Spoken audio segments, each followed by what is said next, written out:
forward, let me first introduce Nyaya Shastra to you all. Nyaya Shastra aims to be a key hub for promoting legal excellence through a combination of research, teaching, raising awareness, and encouraging healthy competition. We are committed to advancing legal knowledge and creating a community that includes legal enthusiasts, scholars, professionals, and students. Our goal is to create a dynamic environment that fosters growth, innovation, and excellence in the legal field. Ultimately, we want Nyaya Shastra to be a leading platform that bridges the gap between academic and practical law, combining research education and awareness. Nyaya Shastra organizes various competitions such as judgment writing, drafting, moot court competition, article writing competition, and conducts webinars. For more information, you can visit our website nyayashastra.co.in or follow us on Instagram nyay_shastra. You can also connect with us through LinkedIn. Now, without any further delay, I would now like to invite Ms. Shivani Gupta ma'am to commence the session. Good evening, everybody. Thank you, Nyaya Shastra, for the warm welcome and wishes. I welcome you all the participants on the platform, and today's webinar is related to a very comprehensive topic that is visible on the screen. It is IPR licensing in the digital age. So the topic is very specific as being provided by the Nyaya Shastra team. They selected a very comprehensive topic. But just before moving on to the topic that is the IPR licensing, we must, as a belonging to the law fraternity, we must be acquainted with what the term IPR means to, what are the jurisdictional aspects for the same, and what are different types of an IPR. So yes, without further wasting not a minute, because time is precious, time is money, I will start my session with the introduction to the IPR. Everybody is acquainted with what the IPR is. Under the law, IPR stands for intellectual property right. That is the most valuable asset in the today's knowledge economy across the globe. So when it comes to the right, then one thing comes into the mind that if someone is just violating a right, infringing a right, then there are certain remedies available to it. So protecting your creative works and the inventions, that is all very necessary if you belong to the law fraternity or not. It's very important for the common person also.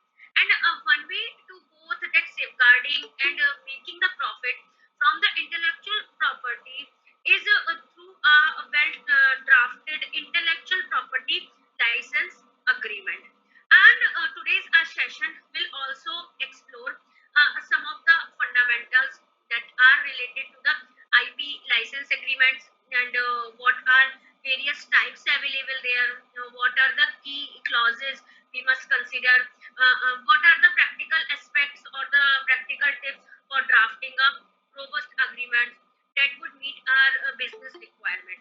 So this is basically the crux of today's session that I'm going to discuss in next 60 to 70 minutes. We'll start with a very basic thing, that is what is an intellectual property license agreement. So yes, one thing comes into the mind that what is the license agreement here? We are acquainted with the term that IPR, that is intellectual property right, covering various aspects such as the covering such as trademark, such as a copyright, so on. So now, without further delay, I would jump on the same. That is, what is intellectual property license agreement?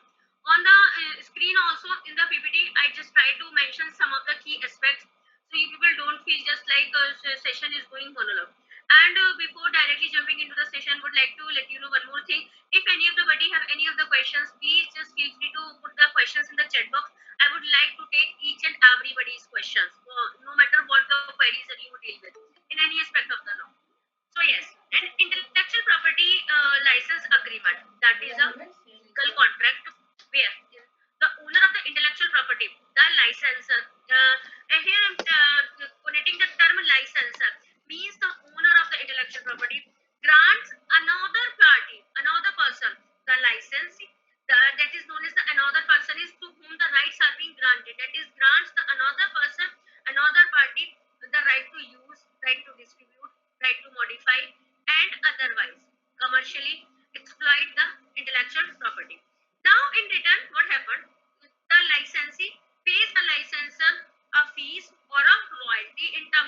amount or a compensation. A compensation we can't say it's an amount. It's a now what happened that particular contract just provide a structured framework for both the parties to define the rights and the responsibilities that are associated with the use of intellectual property. Now there are certain key components also, and those key components are also dealt with that intellectual property license agreement only. So on the slide also, if the audience could be see that I have mentioned about the licensor also and licensee also. Yes, now there are certain key components also. So key components are we can say it's just like licensor or licensee details, description of the intellectual property, scope and purpose of the license, payment terms, duration and the terminations, and other clauses so on. So yes, now the licensor and the licensee details. The agreement should be begin by clearly identifying the parties involved. For example, the licensor who owns the intellectual property and the licensee who is granted the right to use it. Next, the description of the intellectual property. A precise description of the intellectual property, as we all know, is very crucial. This may include patents, this may include trademarks, copyrights, or trade secrets. Now, the agreements also clearly define that what are being licensed. There are certain scope and the purposes of the license also. So the particularly scope and the purpose can be is just like outlining how the licensee can use the IP. It details the permitted use, distribution rights, and any other modifications that are being allowed. Next is that we also ensure parties to understand the boundaries of the agreement also. Now payment terms are also there. Typically what happens, the licensor receives a royalty fee or a one-time payment, and the payment structure, whether it is perpetual fees or it is a term based fees, that must be provided in the detail when you are just making the contract. Next is the duration and the termination. The agreement is just must be like should specify the terms or the duration of the license as well as the conditions under which the agreement may be terminated by either of the party. Now these are I have talked about licensor and the licensee details. There must be the little bit description of the intellectual property. There must be the scope and purposes of the license. There must be the payment terms. There must be the duration and the termination also. There are certain other clauses also that need to be mentioned. That is including the confidentiality. You must be aware of when you studied the contract law. Then there is a concept of the indemnity, dispute resolution, and those are all governing what are essentials in mitigating risk and ensuring the compliance with the contract. Now, this is what the basic key components of the intellectual property license agreement say so. Coming to the another aspect, that is what are different type of intellectual property. If we talk about the patent, if we talk about the trademark, if we talk about the copyright, so yes, there is a kind of licensing being available, and before just drafting the agreement under the context of the intellectual property, so we must be just for a while be acquainted, or we must revise the facts that what are being included in the licensing of other intellectual properties also. So yes, first of all, it is the patent licensing. Now, your question will be on mind that what is the patent licensing? So patents particularly protects the inventions and technological innovations. Patent licensing agreements allow the patents owner just to grant a license to other party, enabling them to manufacture, sell, or distribute the patent inventions. Next, these agreements are usually complex as they involve detailed technical specifications and regulatory and requirements. In India, where the patent system is evolving, a well-drafted patent license can facilitate market expectations while safeguarding the inventor's right. Another is the trademark licensing. Trademarks are the symbols, those are the names or the logos that distinguish products or the services in the market. A trademark license permits third party to use the brand identifier under the specific conditions.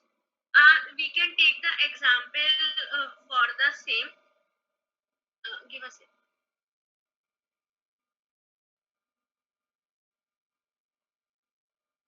Yes, on the screen also the key components mentioned.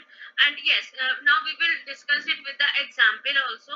For example, a well-known brand may license its name for the use on clothing, accessories, or even the food products. Trademark licensing agreements usually include clauses on the quality control, ensuring that the reputation of the brand is not compromised by the substandard products or the services. Next is the copyright licensing. Copyright covers creative work such as literature, art, music, films, and software. Copyright licensing is particularly common in consumer goods and digital media.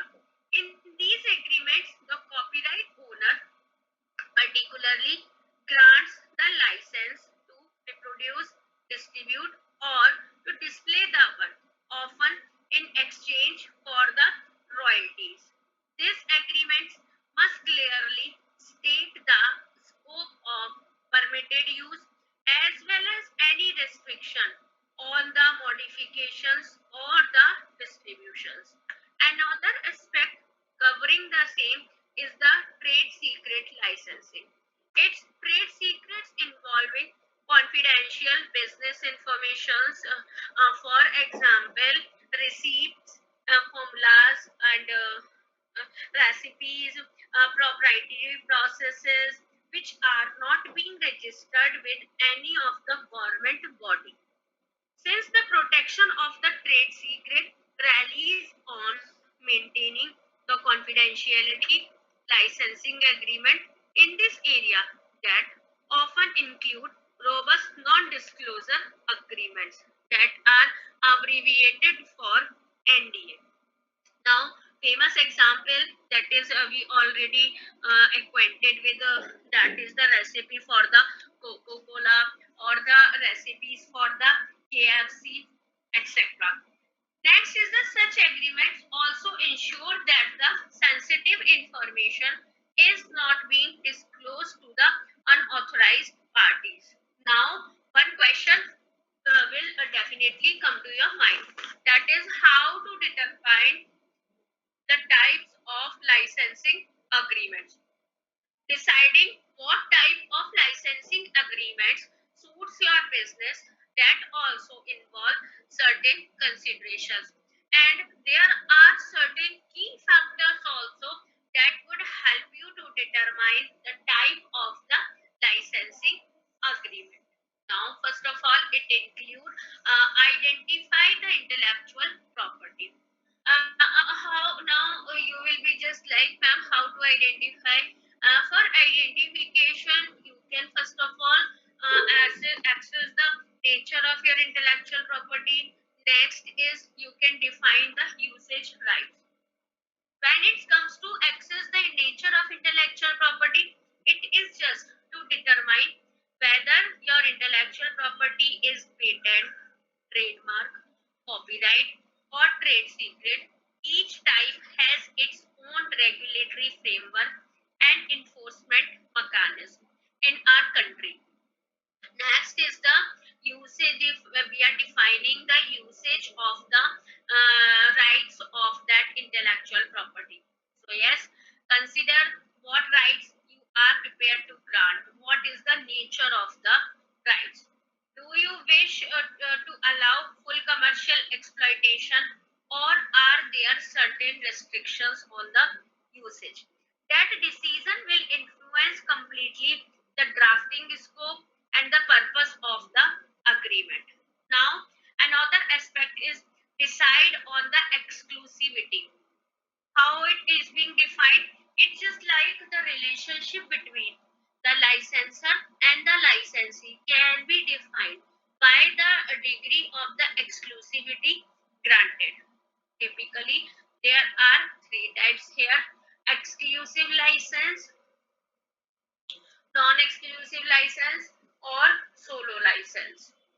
Exclusive license is just granting the licensee solo rights to use the intellectual property within the defined territory or the field. During the term of the agreement, the licensor cannot license the same intellectual property to the any other party. This arrangement is beneficial for the licensee looking for the competitive advantage, but it comes with higher risk for the licensor who is limited to the one source of revenue. Another aspect is non-exclusive license. Allow the licensor to grant licenses to multiple parties. This is popular option when the aim is to maximize reach and revenue generation without restricting the licensor's own ability to use or sell the IP. Now, next is the solo licensing. The solo licensing is about the licensor itself retains the right to use the IP while granting an exclusive a license to the single party. That offers a balanced approach where the licensee enjoys exclusivity without completely excluding the licensor from exploiting the IP themselves. Another aspect is the determine the duration of the license. That is, there is a significant decision regarding the same whether to opt for the perpetual or the term license. It's a it includes so many resources at a time. What does it include? It is just like perpetual licenses are here. Just give a sec. It's a Wi-Fi lost here. Just give a sec. Be in a meeting. Just coming back while. Just give a sec.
Yeah, I just connected to another Wi-Fi. Thank you for your patience.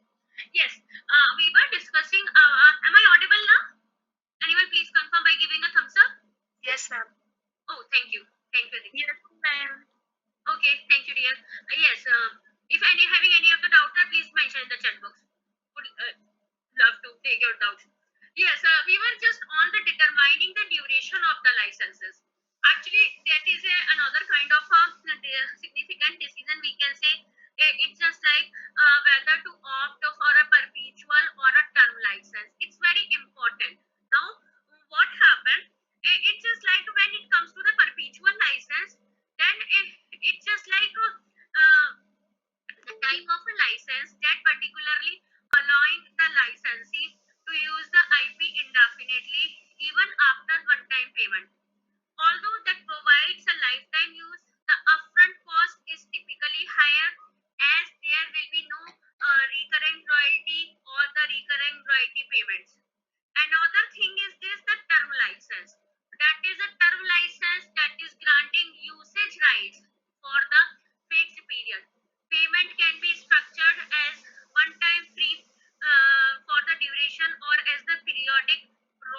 payments.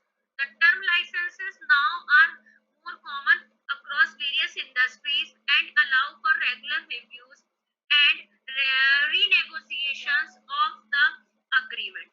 Now, there are certain, we can say, key clauses also in the intellectual property licenses agreement. That is when while just drafting the intellectual property license agreement, certain clauses are critical. They are critical as to ensure that both the parties are adequately protected and the rights and the responsibilities are clearly defined. So in that cases, the IP experts always just consider certain key clauses, and the clauses is grant of license, payments, and the royalties, duration, and the terminations. What are the certain obligations of the parties and so on. So yes, first aspect is the grant of the license.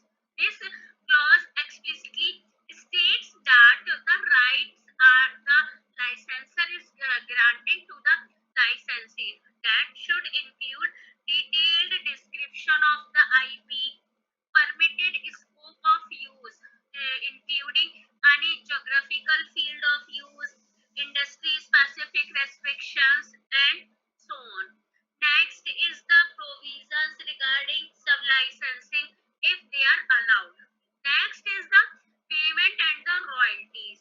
So yes, payments and the terms must be outlined with the precision, detailing the specific aspects such as royalty rate, one-time payment amount, payment schedule, and the schedule comprising monthly, quarterly, or annually. The conditions for the payment adjustment and the renewals. Now, duration and the termination. So yes, the agreement clearly just specify the exact duration of the license, provisions for the renewal if applicable, ground for the termination such as material breach, insolvency, or it's just like failure to meet the payment obligations, effects of the terminations, including the return or the destruction of the confidential information or any surviving clause such as indemnity, confidentiality that we also discussed under the contract. Now there are certain obligations of the parties also that clearly delineate the responsibility of both the licensor and the licensee. Licensors' obligations include often providing technical support, update, or training, as well as maintaining the validity of the intellectual property rights. Next is the licensee's obligations that may involve adhering strictly to the agreed usage, protecting confidential information, and also ensuring that the IP is not misused or modified without permission. Important aspect is also I mentioned upon the screen the advantages of the licensing. It's a one example is also being given. For example, revenue generation. So it was just many aspects. You can go through the slide also that many aspects are being given here. Next is the indemnity and the liability. Look, when we discuss about the indemnity, the licensee must be required to indemnify the licensor against the claims that are arising from the misuse or unauthorized exploitation, uh,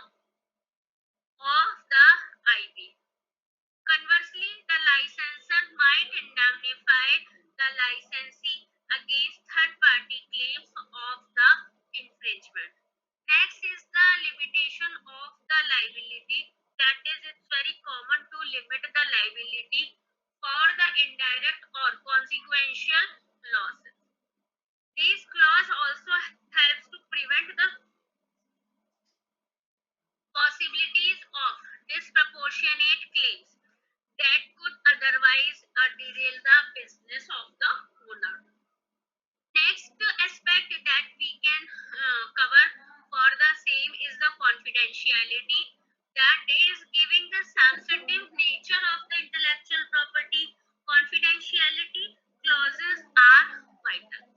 They are just like define what constitute confidential information, that is outlining obligations for keeping information secure, specifying exceptions such as disclosure required by law. And also note that these certain provisions that I am discussing is also just to survive the termination of the agreement. Next is the dispute resolution and the governing law.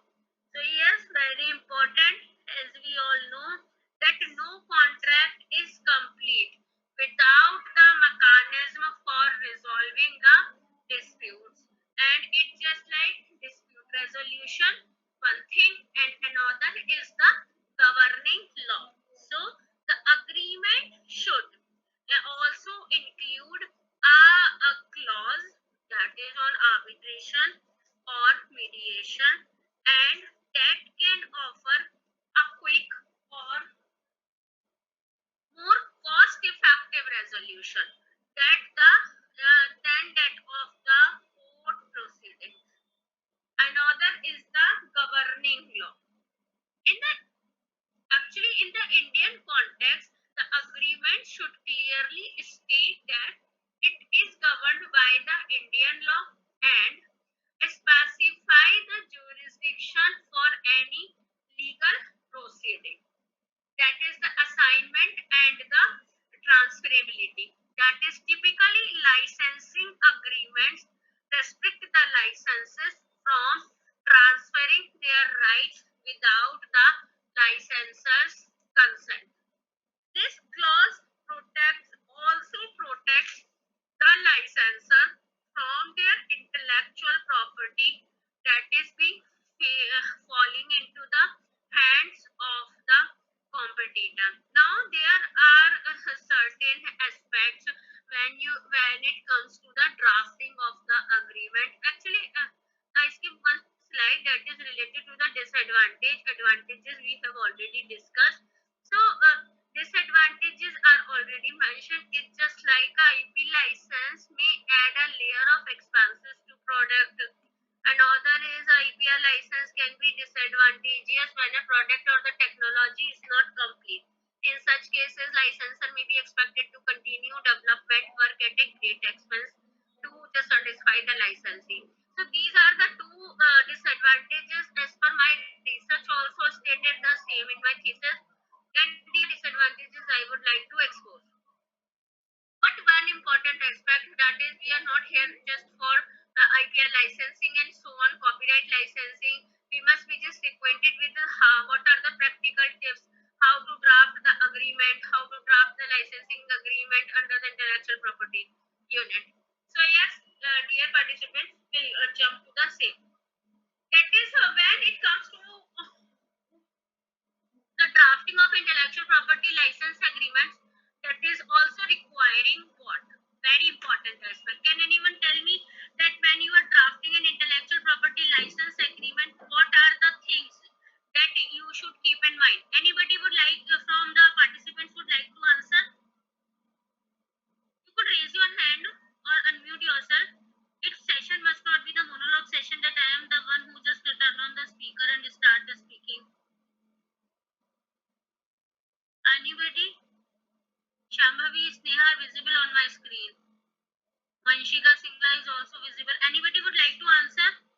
What are the things you must keep in your mind while you are just drafting a IP license agreement or a copyright license agreement? Anybody would like to take a chance? 24 people are present here, including me. Okay, nobody worries, no worries. Okay, now I am just discussing, and now you please pen down if possible. So when you draft an intellectual property license agreement, it requires a very careful balance between protecting your rights specifically and offering sufficient flexibility for the business growth. And some practical tips also include, just for example, customized templates, use of the clear and precise language, including a detailed schedule, consult with the legal expert, consider future developments, plan for the dispute resolution. So these are some of the practical tips. Now I will take each and every tip in detail. So if it will just be next time someone is asking you, then you could be able to answer. Okay. Number one tip is customize the template. So yes, while there are so many samples available, now it's AI also available, especially for the law online. But it's very important not to use them verbatim. Why? Tailor the agreement, first of all, to fit your specific business needs and the nature of the intellectual property, right, property, whatever it is, trademark, copyright, so on. Use of the clear and precise language. For example, legal jargon can be confusing.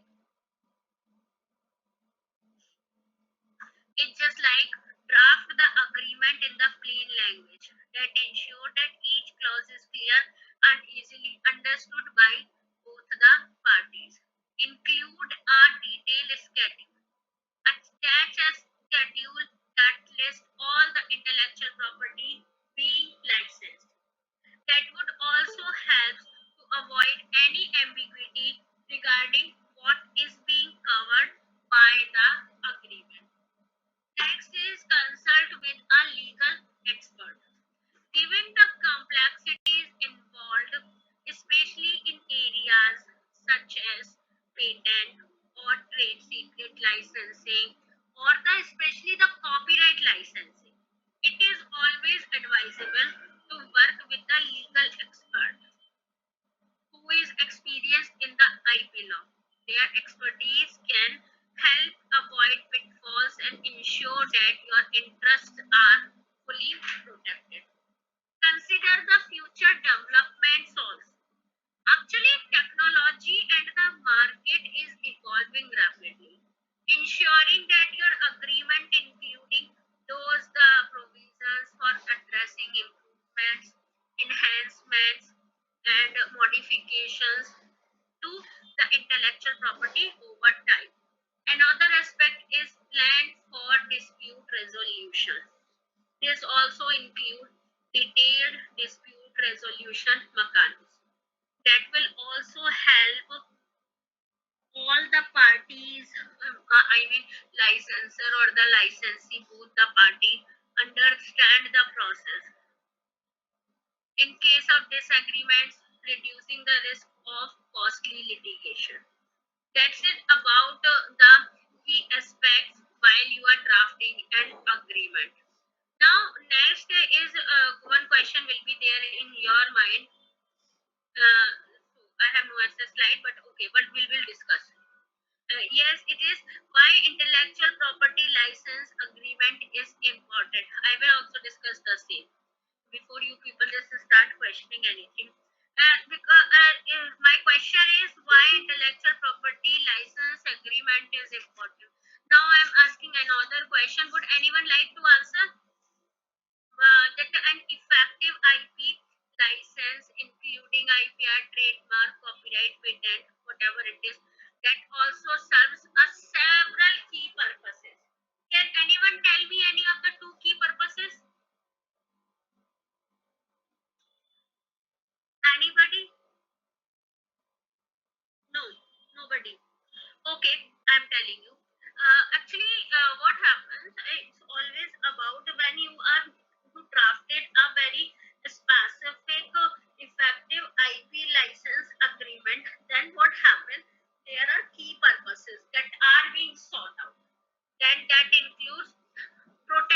your rights. That means that the clear agreement. Yes, Ashutosh?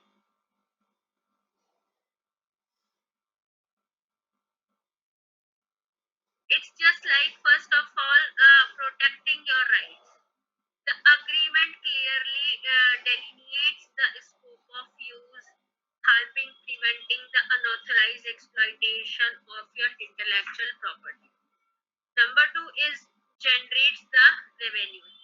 By licensing your IP, you can also be just like create a steady revenue stream through your royalties or one-time fees, that is maximizing the value of your creation without relinquishing the ownership. Third is facilitates the market expansions. Licensing enables you to reach the markets that might otherwise be inaccessible. For instance, a patent owner or a IP copyright owner can collaborate with the established manufacturers, authors, or the distributors, publishers to bring an invention on a writing to market more efficiently. Next, it's about mitigating the legal risk. A well drafted agreement also includes indemnity, liability, dispute resolution, that protecting both the parties from unforeseen risk, reducing the potential for costly legal disputes. Another is enhancing the business relationships. Clarity on the rights and the we can say obligations always foster trust and also facilitate smoother commercial relationships between the licensor and the licensee. So that's all about why there is a need for the IP license agreement, what are IP licensing agreement. But the session doesn't conclude here. Would like to give a concluding remark for the same. An intellectual property license agreement is a vital legal instrument. Actually, it enables the controlled and profitable exploitation of your creative and technological assets. By understanding the various type of a IP and the specific licensing agreements, either it be patent, trademark, copyright, or trade secret licensing, we can select the approach that well assigned with our business objectives. And another aspect is also when it comes to the IPR licenses. Actually, we already know that it's a kind of a typical agreement, occurring between licensor and the licensee, and in exchange of the monetary value, either in form of a fee, either in form of a royalty, or both are there. So yes, it's just like when we consider it to be to the non-core, then certain aspects can be disclosed. That is, in a very layman words, I can say, it's just like sharing commercial risk of entering new market. It's just like gaining accesses to the local expertise in the target market, increasing the collaboration opportunities, broadening the competitive advantages, creating additional revenues streams, the opportunity to minimize capital investments, and risk when entering a new market. And there is also one very important thing, that is easier launch of the products or the services in the new market, and the geographical territory, we can say, by partnering with the local operators via license. And one important aspect also, that is the type of intellectual property asset that could be subject of IP licensing agreements can include that the, for example, in the case of a trademark, it could be just like branded products and the services. Next, the patents to allow the manufacturer or the sales of the technology, that is the goods and the processes. Next is the registered product designs, copyright for the literature or the artistic works, and followed up by the confidential informations or documents to know how. So that's all about the copyright licensing and the intellectual property licensing specifically. Now I would like to welcome all the questions from the participants. Please ask one by one what are the questions,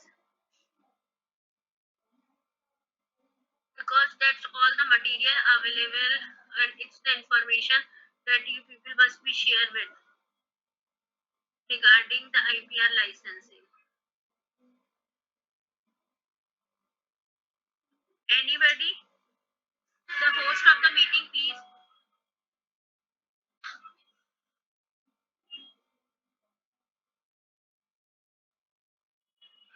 The host. Anyone has any question can please ask. Nobody even type anything. I think it's a weekend and everybody is just like busy in their semesters. I think no questions. Once again, I'm asking if no questions are there. Thank you, Nyaya Shastra, for the platform, and thank you, participants, for having the patience and be in the session. Thank you, ma'am, for taking the time to share your valuable insights with us. Your expertise was truly enlightening. Thank you for breaking down the complex concept into easily understandable parts. Your session has definitely enhanced the understanding of the subject. Now, before we end the webinar, I would like to announce that we are delighted to share that Nyaya Shastra is now inviting original and unpublished articles and research papers for the third issue of our quarterly law journal, Vedika. The last date for submission is 15th December 2025. So do mark your calendars and start preparing your entries. With this, I, Shambhavi Shrotriya, your host for today's program, is signing off from today's webinar. Thank you, everyone. Thank you, ma'am. Thank you, ma'am.